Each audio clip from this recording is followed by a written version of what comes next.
তো welcome student to my new video. আজকে আমরা যে বিষয়টা নিয়ে আলোচনা করব সেটা হচ্ছে তোমাদের এবিটিএ 2025 যে টেস্ট পেপার, সেই টেস্ট পেপারের ফিজিক্যাল সায়েন্সের 219 নম্বর পেজ।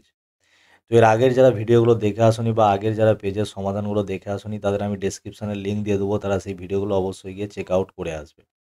তো দেখো, আজকে ফিজিক্যাল সায়েন্সের অর্থাৎ ভৌতবিজ্ঞান 2025-এর যে 219 নম্বর পাতা, সেই 219 নম্বর পাতার সম্পূর্ণ আমরা এমসিকিউ এবং হচ্ছে সম্পূর্ণ এসএকিউ সমাধান করব 100% নির্ভুলতার সাথে।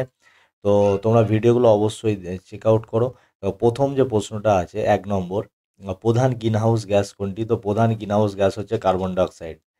নেক্সট হচ্ছে 2-এর প্রশ্নটা, সকল আদর্শ গ্যাসের আয়তন শূন্য হয় কখন? তো পরম শূন্য উষ্ণতা -273 ডিগ্রি সেন্টিগ্রেড, বা এটা হচ্ছে তোমাদের 0 কেলভিনও বলা হয়। বোঝা গেছে?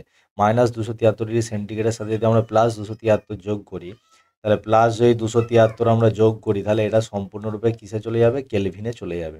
আচ্ছা, নেক্সট 3-এর প্রশ্নটা, রাসায়নিক পরিবর্তনের সময় কিছুটা ভর শক্তিতে রূপান্তরিত হয়ে যায়। রাসায়নিক পরিবর্তনের সময় কিছুটা ভর যে শক্তিতে রূপান্তরিত হয়, এই সম্পর্কে আইনস্টাইনের কোন সূত্রটা হয়? একেরটা E=mc², এই সূত্রটা। আচ্ছা, নেক্সট 1.4-এরটা, দৈর্ঘ্য প্রসারণ গুণাঙ্ক নিচের কোন ধরনের পদার্থের ক্ষেত্রে প্রযোজ্য? তো দৈর্ঘ্য প্রসারণ গুণাঙ্ক সর্বদা কঠিন পদার্থের ক্ষেত্রে প্রযোজ্য। আচ্ছা, নেক্সট হচ্ছে বস্তু অপেক্ষা ছোট অসৎবিম্ব গঠিত হয় কোন দর্পণে? তো এটা অ্যান্সার হয়ে যাবে উত্তল দর্পণের ক্ষেত্রে প্রযোজ্য হয়। নেক্সট হচ্ছে 1.6-এর যে প্রশ্ন, 1.6-এর প্রশ্নটা কি বলেছে? 1.6 বলেছে, প্রতিসরণের ক্ষেত্রে কোন আপাতন কোণের মানের জন্য আলোর ন্যূনতম চ্যুতি হয়? তো আপাতন কোণের মান হচ্ছে, যদি এখানে 0 ডিগ্রি হয়, তো অপশান সি 0 ডিগ্রি যদি হয়, তাহলে হচ্ছে এটা আলোর চ্যুতিটা ন্যূনতম হবে। নেক্সট, একটি অহমীয় রোধকের উদাহরণ কী হবে? তো অর্ধপরিবাহী ডায়োড হবে। বোঝা গেছে? এটা হচ্ছে একটা অহমীয় রোধকের উদাহরণ। নেক্সট হচ্ছে 8-এরটা, ফিউজ তার যুক্ত থাকে কিসের সাথে? তোরা সঠিক অ্যান্সার যাবে লাইভ তারের সাথে, মানে যে তারের মধ্যে দিয়ে কারেন্ট যায় সেই তারের সাথে। আচ্ছা, নেক্সট 1.9-এর যে প্রশ্ন, 1.9 বলছে ক্যান্সারের চিকিৎসায় কি ব্যবহৃত হয়? তো ক্যান্সারের চিকিৎসায় ব্যবহৃত হয় তেজস্ক্রিয় কোবাল্ট। তেজস্ক্রিয় কোবাল্ট হচ্ছে ক্যান্সারের চিকিৎসায় ব্যবহৃত হয়।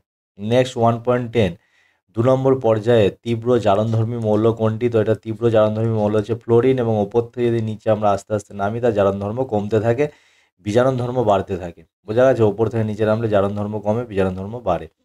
11-র প্রশ্নটা, নিচের কোন যৌগটি গঠনের ক্ষেত্রে অষ্টক নীতি মান্য হয় না? তো এটা হবে সিইউও, কপার অক্সাইড। দেখো, সিইউ এর হচ্ছে যে লাস্ট যে ডি কক্ষপথে, লাস্ট ডি কক্ষপথে 9টি ইলেকট্রন থাকে, সেই জন্য এটা অষ্টক নীতি মেনে চলে না।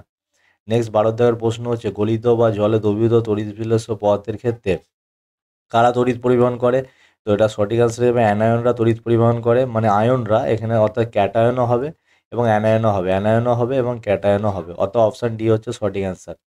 নেক্সট 13টা, একটি গন্ধহীন গ্যাসের নাম কি? তো নাইট্রোজেন হচ্ছে একটি গন্ধহীন গ্যাস, N2। 14 প্রশ্ন, মরিচা কি? মরিচা হচ্ছে একটি জারণ বিজারণ বিক্রিয়া বা রেডক্স রিয়াকশন, যেখানে জারণ হবে সেখানেও বিজারণ হবে। নেক্সট 15 প্রশ্ন, কার্বাইড বাতিতে আলোর সৃষ্টির জন্য কি ব্যবহৃত হয়? তো ক্যালসিয়াম কার্বাইড এর সাথে জলের বিক্রিয়ায় অ্যাসিটিলিন গ্যাস উৎপন্ন হয়, তার মানে এখানে কি ব্যবহৃত হবে? অ্যাসিটিলিন ব্যবহৃত হবে। নেক্সট হচ্ছে আমাদের 2 প্রশ্ন, বিভাগ খ, নিম্নলিখিত প্রশ্নগুলো উত্তর দাও। সারা পৃথিবী জুড়ে যে উষ্ণতার বিবর্ধন অবস্থা, এটাকে আমরা কি বলি? এটাকে আমরা বলি বিশ্ব উষ্ণায়ন। এটাকে আমরা বলি বিশ্ব উষ্ণায়ন। বোঝা গেছে? আচ্ছা, নেক্সট প্রশ্ন, জীবাশ্ম জ্বালানিতে জীবাশ্ম জ্বালানিতে কোন ধরনের শক্তি সঞ্চিত থাকে? তো সঠিক অ্যান্সার হয়ে যাবে, এই যে আমি লিখে দিয়েছি এখানে, রাসায়নিক শক্তি সঞ্চিত থাকে। কী শক্তি সঞ্চিত থাকে? রাসায়নিক শক্তি। নেক্সট হচ্ছে, সৌরকোষে শক্তির রূপান্তর কী রূপ? এটা হচ্ছে নিউক্লিয় সংযোজন। নিউক্লিয় সংযোজন, অর্থাৎ যে ছোট ছোট হাইড্রোজেন পরমাণুগুলো যুক্ত হয়ে, ছোট ছোট হাইড্রোজেন পরমাণু যুক্ত যে হিলিয়াম গঠন করে, সেই হিলিয়ামের নিউক্লিয় সংযোজনের ফলেই হচ্ছে কি? সৌরশক্তির বিশাল শক্তি। বোঝা গেছে? আচ্ছা, 2.3 প্রশ্ন বলছে, 27 ডিগ্রি সেন্টিগ্রেড উষ্ণতা পরম স্কেলে কত হবে? তো এখানে 27 ডিগ্রি সেন্টিগ্রেডের সাথে আমরা, সেন্টিগ্রেড লিখবো না, 27 ডিগ্রির সাথে আমরা হচ্ছে 273 যোগ করে দেবো। 273 এত হচ্ছে কেলভিন, তাহলে এটা যোগ করলে হয়ে যাবে 7.0 300 কেলভিন। কত কেলভিন উষ্ণতা? 300 কেলভিন। তার মানে 27 ডিগ্রি উষ্ণতা পরম স্কেলে কত? পরম স্কেলে হয়ে যাবে 300 কেলভিন। বোঝা গেছে?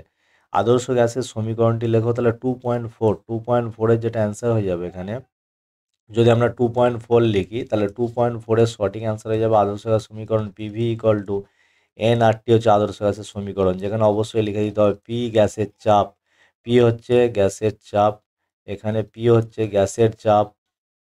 এগুলো যদি না লিখো নাম্বার পাবে না। পি গ্যাসের চাপ, ভি হচ্ছে গ্যাসের হচ্ছে আয়তন, আর এখানে হচ্ছে এন হচ্ছে মোল সংখ্যা, এন হচ্ছে মোল সংখ্যা, আর হচ্ছে সার্বজনীন গ্যাস ধ্রুবক, সার্বজনীন গ্যাস ধ্রুবক, বোঝা গেছে, সার্বজনীন গ্যাস ধ্রুবক।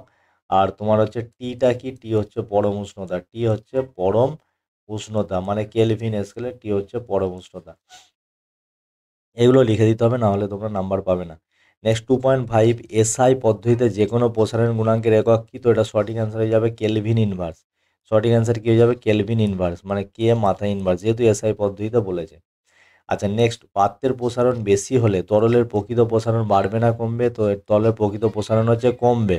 কারণ এখানে আমরা যে ফর্মুলাটা জানি সেটা হচ্ছে, দেখো এখানে লিখে দিয়েছি আমি, প্রকৃত প্রসারণ ইকুয়াল টু কী হয়, প্রকৃত প্রসারণ হচ্ছে তরলের মোট প্রসারণ মাইনাস পাত্রের প্রসারণ। তাহলে এখানে এবার যদি পাত্রের প্রসারণ বাড়তে থাকে, তাহলে পাত্রের প্রসারণ বাড়তে থাকলে প্রকৃত প্রসারণের মান কী হবে, প্রকৃত প্রসারণের মান হচ্ছে কমবে। বোঝা গেছে, প্রকৃত প্রসারণের মান কী হবে, কমবে। আচ্ছা নেক্সট যে প্রশ্ন বলেছে 2.6 এর প্রশ্ন বলেছে মানুষের চোখের নিকট বিন্দুর অবস্থান কত দূরে হবে, তো ওরা সঠিক অ্যান্সার যা 25 সেন্টিমিটার। কত অ্যান্সার, 25 সেন্টিমিটার, 25 সেন্টিমিটার দূরে হবে। তো 0 থেকে 25 সেন্টিমিটার, এটাও তোমরা লিখতে পারো। বোঝা গেছে, এটা হচ্ছে নিকট, আর দূরদৃষ্টি বললে হচ্ছে অসীম হতো, দূরবিন্দু বললে অসীম। আচ্ছা নেক্সট 2.7 কী বলছে, দৃশ্যমান আলোর তরঙ্গ দৈর্ঘ্য কত, তোরা সঠিক অ্যান্সার হয়ে যাবে 4000 অ্যাংস্ট্রম থেকে 8000 অ্যাংস্ট্রম। এটা কত অ্যান্সার হয়ে যাবে, এটা হয়ে যাবে 4000 অ্যাংস্ট্রম থেকে 8000 অ্যাংস্ট্রম। বোঝা গেছে, এইটা হচ্ছে আমাদের এই যে দৃশ্যমান আলোর তরঙ্গ দৈর্ঘ্য। এখানে আমি ওপরেও লিখে দিয়েছি, বুঝে নাও। আচ্ছা নেক্সট হচ্ছে প্রশ্ন আমাদের কি বলেছে, আটের প্রশ্নটা কি বলেছে, পরিবাহিতার এসআই একক কি, তো সিমেন্স, পরিবাহিতার এসআই একক হচ্ছে সিমেন্স। আচ্ছা নেক্সট 2.9, ডায়নামোতে কোন শক্তিতে রূপান্তরিত হয়, তো ডায়নামোতে রাসায়নিক শক্তিটা তড়িৎ শক্তিতে রূপান্তরিত হয়। আবার অনেক সময় বলতে পারে স্থিতিশক্তিটাও তড়িৎ শক্তিতে রূপান্তরিত হয়। এখানে দু রকম বলা যেতে পারে, একটা হচ্ছে রাসায়নিক শক্তি তড়িৎ শক্তিতে, অথবা আমরা বলতে পারি যে স্থিতিশক্তিটাও তড়িৎ শক্তিতে রূপান্তরিত হয়। যখন আমরা জলবিদ্যুৎ উৎপাদন করি তখন স্থিতিশক্তিটা কী শক্তিতে রূপান্তরিত হয়, তড়িৎ শক্তিতে। বোঝা গেছে। আচ্ছা তার পরবর্তী যে প্রশ্নটা কি বলেছে, তার পরের প্রশ্ন কত, 10-এরটা। 10-এর প্রশ্নটা বলছে নিউক্লিয়াস গঠনের সময় যে ভরতুটি হয় তা কোন শক্তিতে রূপান্তরিত হয়, এটা সঠিক অ্যান্সার নিউক্লিয় শক্তি। কি অ্যান্সার হবে এটা, নিউক্লিয় শক্তি। তাহলে 2.10 এইটা হয়ে যাবে আমাদের নিউক্লিয় শক্তি, এটা হয়ে যাবে নিউক্লিয় শক্তি। বোঝা গেছে। আচ্ছা তারপরের প্রশ্নটা কি বলছে, অথবাটা আলফা ও বিটা কণার মধ্যে কার ভর বেশি, তো আলফা কণার ভর বেশি। আচ্ছা তার পরবর্তী প্রশ্ন আমাদের ম্যাচিং দিয়েছে, ম্যাচিংয়ের কি বলেছে, 2.11টা একটি সন্ধিগত মৌল কী হবে, নিকেল হচ্ছে একটি সন্ধিগত মৌল। ডোবেনিয়ারের কী সূত্র দিয়েছিল, তৈ সূত্র। হেমাটাইট থেকে নিষ্কাশিত করা হয় কি, আয়রন। কলঙ্কই নিষ্পাতে কি থাকে, কলঙ্কই নিষ্পাতে থাকে ক্রোমিয়াম। আচ্ছা ক্যাথোডে কি আকৃষ্ট হয়, ক্যাথোড যেহেতু নেগেটিভ তড়িৎদ্বারের সাথে যুক্ত হয় থাকে, ক্যাথোডে হচ্ছে কোন আয়ন, তো ক্যাটায়ন যুক্ত হয়। ক্যাথোডে পজিটিভ আয়ন যুক্ত হয়, কি আয়ন, পজিটিভ আয়ন যুক্ত হয়। পজিটিভ আয়নকে আমরা কি বলি, ক্যাটায়ন বলি। পজিটিভ আয়নকে আমরা কি বলি, পজিটিভ আয়নকে আমরা বলি ক্যাটায়ন, এটাকে আমরা বলি ক্যাটায়ন। বোঝা গেছে, পজিটিভ আয়নকে আমরা কি বলি, ক্যাটায়ন। আচ্ছা নেক্সট তার পরের প্রশ্ন কি বলেছে, তার পরের প্রশ্ন বলেছে এখানে 2.13, তামার তড়িৎ লেপনের জন্য ব্যবহৃত তড়িৎ বিশ্লেষণীর নাম কি হবে, তো 2.13 কপার সালফেটের জলীয় দ্রবণ, CuSO4 এর জলীয় দ্রবণ, CuSO4 এর জলীয় দ্রবণ।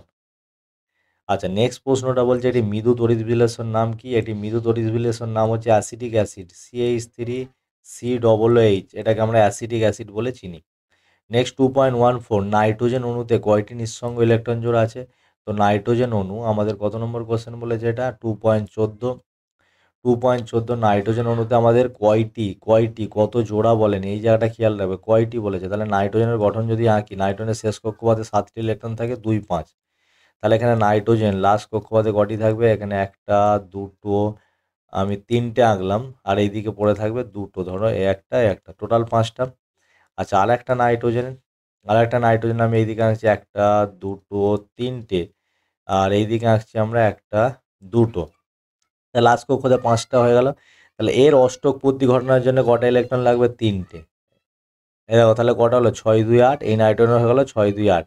তাহলে এখানে নিঃসঙ্গ ইলেকট্রন জোড় কটা পড়ে আছে? এখানে নাইট্রোজেনের নিঃসঙ্গ ইলেকট্রন জোড় পড়ে আছে কটি? এখানে এক জোড়া, এই একটা, এখানে দুটি পড়ে আছে, আর এখানে কটি আছে? এখানে হচ্ছে দুটি। তাহলে মোট 4টি নিঃসঙ্গ ইলেকট্রন জোড় থাকবে। কটি? 4টি নিঃসঙ্গ ইলেকট্রন জোড় থাকবে। সরি, 4টি নিঃসঙ্গ ইলেকট্রন থাকবে, জোড় নয়, 4টি নিঃসঙ্গ ইলেকট্রন থাকবে। বোঝা গেছে? জোড়া বললে 2 জোড়া হতো, আর যেহেতু সংখ্যা চেয়েছে তাহলে 4টি হবে। নেক্সট 2.15 হাইড্রোজেন সালফাইড গ্যাস শুষ্ক করতে কী ব্যবহার করা হয়? তো এটা হয়ে যাবে P2O5, ফসফরাস পেন্টঅক্সাইড ব্যবহার করা হয়। নেক্সট হচ্ছে স্মেলিং সল্ট প্রস্তুত করতে কোন গ্যাস ব্যবহার করা হয়? অ্যামোনিয়া গ্যাস ব্যবহার করা হয়। আচ্ছা, এই যে অ্যামোনিয়াম কার্বনেট NH4 2 CO3, এটাকে আমরা স্মেলিং সল্ট বলি। তো এটা প্রস্তুত করতে আমরা কী ব্যবহার করবো? অ্যামোনিয়া। নেক্সট হচ্ছে 2.16 ওলিয়ামের সংকেত। 2.16 ওলিয়ামের সংকেত হচ্ছে H2S2O7, এটা হচ্ছে ওলিয়ামের সংকেত। বোঝা গেছে? ওলিয়ামের সংকেত হচ্ছে H2S2O7। আচ্ছা, নেক্সট 2.17 কি বলেছে? 2.17 বলছে ইথিলিনের পলিমারের নাম কি? ইথিলিনের পলিমার হচ্ছে পলিইথিলিন। বোঝা গেছে? ইথিলিনের পলিমারের নাম হচ্ছে পলিইথিলিন। আচ্ছা, নেক্সট 2.18 কি বলেছে? অ্যাসিটিক অ্যাসিডের একটি ব্যবহার। তো ভিনিগার প্রস্তুতিতে। বোঝা গেছে? ভিনিগার প্রস্তুতিতে। আচ্ছা, নেক্সট প্রশ্ন, অথবাটা সরলতম অ্যালকিনের নাম। তো অ্যালকিনের সাধারণ সংকেত হচ্ছে অ্যালকিনের সাধারণ সংকেত হচ্ছে CnH2n। বোঝা গেছে? তাহলে এখান থেকে আমরা এন এর মানটা শুরু করি, এন এর মানটা কত থেকে শুরু হবে? এন এর মানটা 2, তাহলে এটা হয়ে যাবে C2H4। এন এর মানটা কত হয়ে যাবে? C2। তাহলে সরলতম অ্যালকিন হচ্ছে C2H4, এটার নাম হচ্ছে ইথিন বা ইথিলিন। বোঝা গেল? সরলতম অ্যালকিন হচ্ছে ইথিলিন। তো এই ছিল তোমাদের 219 পাতার সম্পূর্ণ প্রশ্নের সমাধান, অর্থাৎ MCQ SAQ পুরোপুরি আমরা সমাধান করে দিলাম। তো পেজ নম্বর 219-এর সম্পূর্ণ সমাধান। এবং তোমরা যারা যারা আগের ভিডিওগুলো দেখে আসনি তারা আগের ভিডিওগুলো অবশ্যই দেখো। আজকে রাতে আরও 3টে সেট আমরা এর পরবর্তী যে 3টে সেট, সেই 3টে সেট আজকে রাতে বা দুপুরের দিকে আমরা ভিডিও আপলোড করে দেবো। ততক্ষণ পর্যন্ত সুস্থ থেকো, ভালো থেকো, পড়তে থাকো এবং চ্যানেলটিকে অবশ্যই সাবস্ক্রাইব করে পাশে থেকো। ধন্যবাদ।